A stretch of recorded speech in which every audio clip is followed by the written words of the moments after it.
the armored or cavalry divisions in the Philippines comes down deep in a century, starting from revolutionary Filipinos fighting colonial powers, such as Spain and eventually United States. Throughout the history of the Mechanized Infantry Division, which is now called the Armored Division, that comes in aid with its foot infantry, especially for protection, deployment, and fire support using their armored vehicles. It is now facing a more daunting challenge as the mechanics of warfare change on, with the trend leaning more on dealing with radical terrorists, as well as the ever-continuing struggle of communist rebel, which is a threat to society and the development of the country as a whole. Because of this, it leads to the need for further improvement in its present capabilities, in the aims of having better support and an upper hand in dealing with threats, based on the lessons learned on battles such as the one in Marawi City. One of these is the Light Tank Procurement Project. Recently, the Israel-based Elbit Systems Sabrah Light Tank series will soon be joining the Philippine Army under the Armor Division. This video takes a look at the process of how they choose the Israel-based Elbit Systems Sabrah Light Tank series, looking at how much it cost, how many units will there be, but more importantly, we will look at what it is capable of. Will this be useful in fighting in different terrain, and when we could see it in action? Marking near 330 for 62 low 665. 301 Freedom Marshal, case for recovery, CV1 approach, expected final bearing 331, altimeter 3001. 01 Marshal 170, 24 Angels 9er.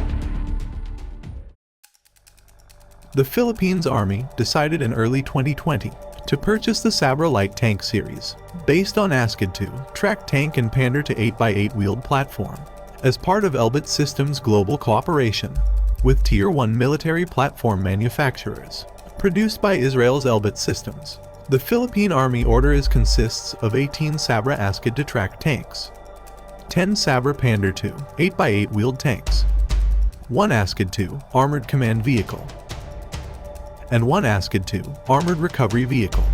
All tanks equipped with Elbit turret and 105mm gun. E-Links SDR, a mobile tactical communications solutions, is based on the most advanced software-defined radio technology, and Torch X for weapon integrated battle management system for multi-domain warfare, and an unspecified amount of 105mm tank gun ammunition. However, the spread of the coronavirus pandemic is said to be preventing the final signing of the agreement.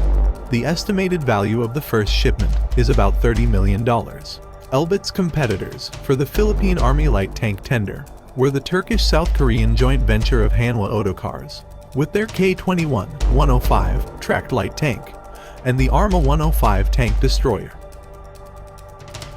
and also the Harimau medium tank produced by Indonesia's PT Pindad. So, how the Elbit Systems Sabrah Light Tank series, chosen by the Philippine Army? The original Elbit Systems offer is a derivative of the ASCOD II medium main battle tank and Pandur II tank destroyer, and both tanks equipped with Oto Melara Hitfact 105mm tank turret, with the gun and subsystems from Elbit Systems, to meet the wheeled tank requirement of the Philippine Army and change later on. The Hanwha Otokar of their offer of K-21 for the tracked tanks, and Pandur II tank destroyer for the wheeled tanks. The Hanwha Otokar joint venture's offer has advantages over the Elbit System original offer into PT Pindad. First, they pointed out that the C-30-105 turret of the K-21 tracked and Arma wheeled tanks can have a maximum gun elevation arc of -6 to +36 degree elevation, compared to the ASCOD and Pandur II, using Oto Melara Hitfact, which can only have a maximum of -7 to +16 degree. It means the Elbit's offering cannot hit targets requiring a higher elevation like buildings, as seen during the Battle of Marawi in 2017. Second, the C-30-105 turret uses an autoloading system, which they believe allows for a higher rate of fire during crucial combat operations, capable of firing 6 rounds in the first 1 minute, based on having 12 rounds of ammunition ready in the autoloading conveyor. While the Oto Melara Hitfact 105 used by Elbit's offering uses a manually operated loading system, which means there are 4 crew members instead of 3 in the Korean K-21 tank and Indonesian Harimau tank. Compared to the Harimau, the K-21 and Arma are both in service the country of origin, in South Korea and Turkey, respectively, and in the case of the Arma armored vehicle, also with other export countries. Meanwhile, the Harimau is not yet in service with the Indonesian Army or any other country, which could breach the Philippines' revised Government Procurement Act and the revised AFP Modernization Program Act. The Hanwha Otakar joint venture also offered to assist in supplying surplus MD-500 Defender light armed helicopters and provide a few Otakar Cobra light armored tactical vehicles. The Defender helicopters were previously from the Republic of Korean Army, and several were already decommissioned and awaiting disposal. Meanwhile, the provision of a couple of Otakar Cobra could provide the Philippine Army with samples for evaluation for their own light tactical vehicle acquisition project, in which Otakar is also interested in being selected. With these issues, both Elbit Systems and PT Pindad moved to address issues, as the Philippine Army used these reasons to give Hanwha Otakar joint venture the lead for the project. While the PT Pindad's main selling point is pricing, as they are offering the most number of units compared to both Elbit Systems and Hanwha Otakar joint venture, PT Pindad also adds to their offers for a potential local assembly of some of the tanks and joint development if the Philippine Army chooses to order more tanks and armored vehicles in the future. PT Pindad has also tied the Harimau tank to its offer for the Philippine Army's wheeled armored personnel carrier acquisition project with the Pindad Anoa 6x6. Meanwhile, Elbit Systems revised its offer by creating the new Sabrah light tank system, ditching the Oto Melara Hitfak turret and developing a new turret. With assistance from the Israel Ministry of Defense, Israel Defense Force Merkava Directorate, and a South African turret manufacturer, the new Sabrah light tank still uses both the ASCOD to track tanks and Pandur II wheeled armored vehicles as platforms, but now with a higher elevation arc and autoloading system that matches those found in the K-21, Arma 105, and Harimau medium tank. One of Elbit Systems' main selling points, which gave them the lead in the project, is the use of Elbit C4 system will give more mission success for the ability to process growing volumes of tactical data.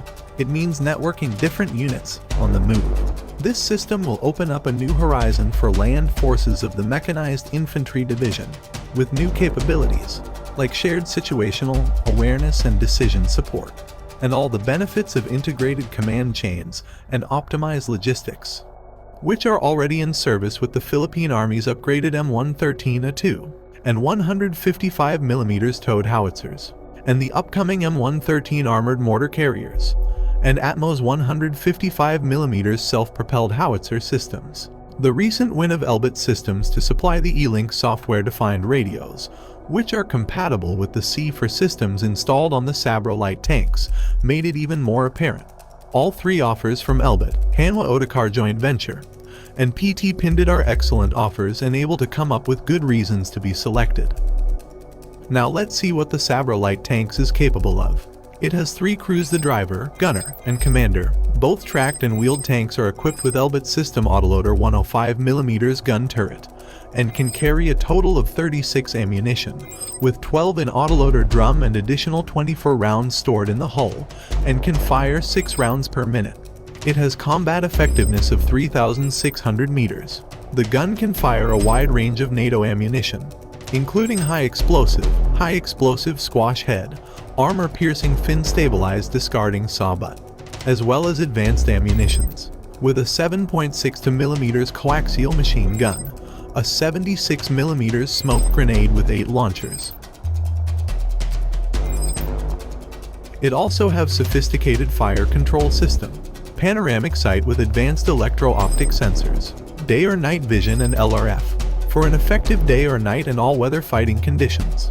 The 360 degrees panoramic sight is used for observation and target aiming, dual-axis line of sight stabilization, enabling fire on the move, on stationary and moving targets. The turret drive is fully electric with elevation and traverse stabilization. The day Chanel is a high-definition color camera with zoom, and the night vision Chanel is a cooled thermal sight with a 3 to 6M detector. Laser rangefinder is eye-safe that measures range from 80 meters to 7,000 meters. The day and night channels incorporate an auto tracker for better performance of fire on the move hit probability, and with a metrological sensor for improving ballistics calculations. The ASCOD to medium main battle tank is capable in all-terrain condition, with a weight of 42 tons and powered by an MTU V8 diesel engine. A maximum road speed is reached at 70 kilometers per hour and with an operational range of 500 kilometers, and a power output of 805 horsepower. While the Pandur II 8x8 wheeled armored vehicle is capable in all-terrain condition, with a weight of 22 tons and powered by a Cummins LHP series diesel engine, and can produce a power output of 435 horsepower. The maximum road speed is reached at 105 kilometers per hour, and with an operational range of 700 kilometers. Both are equipped with an E-Lynx SDR, Torch X for battle management and C4 ISR system. The E-Lynx SDR is cutting-edge networking technologies, include a cognitive multi-channel waveform that dramatically reduces net interference and maximizes spectrum efficiency. Every E-Lynx radio joining the network will automatically become part of a flexible, scalable, and agile mesh with no single point of failure and no reliance on infrastructure or GPS. E-Lynx enables high-capacity real-time services on the move, including live video streaming for improved detection and targeting effectiveness. The Elbit Systems Sabrah Light Tank Series project, expected for the first unit, would arrive in late 2021 and the completion of the delivery by late 2022. What remains to be seen, and witness an ever-resurgence of the Philippine Army's armored division to greater heights by having such a platform, aiding them to their purpose and their mandated duties and responsibilities within the organization.